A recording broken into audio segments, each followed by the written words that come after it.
Sallamalı,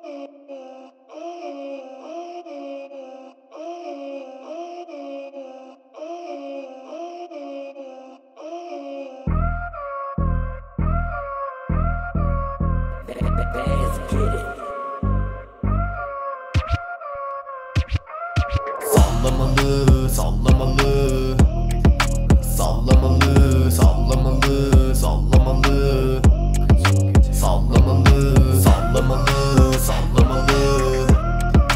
sallamalı, sallamalı, sallamalı, sallamalı. Dolaşırım yine tek. Gece geç ceplerimizde kene. Öndeki hatunlar konuşuyor çen. Kekolara laf atan şu ibneyi görsen. Burada iyi tamam, parayı da çözdük. İçine girdiğim kumarı da gördük. Niye anlamadın cicim, Jüpiter'i gördüm. Seni gidi kokaş hadi düş önüme, görürsün beat. Görürsün hiç. Konuşma hiç. Çalıyor zil, altımda Louis, üstümde Prada, kıçımda Gucci. Seni görmemiş bitch.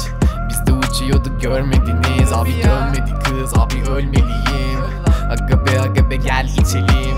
Senin için dışın robot gibi derler. Usta bir sigara bir de bire versen.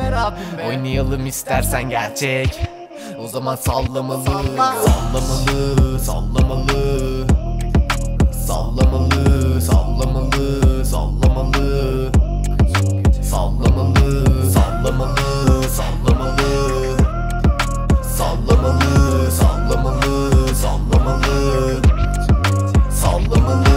Bu hayatı yaşıyordu Murat ve Ceyda. İşleri bir çevirelim Murat diye isyan getirir içime, ayrını dökeriz biz. Sürtüklü mürtüklü şarkılar. Beni bir sal, Allah'ın adına beni bir sal. Yukarıya çıkarız ap, ama bu karaya dayanamam. Salladı kız tabi çıktık bir arşa. İçimde şeytanlar taş kağıt aptal. Oynardı bu gece parası yok.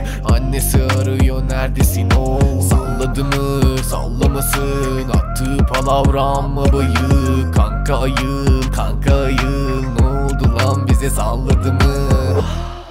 Sallamalı. Sallamalı. Ya hadi. Sallamalı, sallamalı, sallamalı, sallamalı, sallamalı, sallamalı, sallamalı.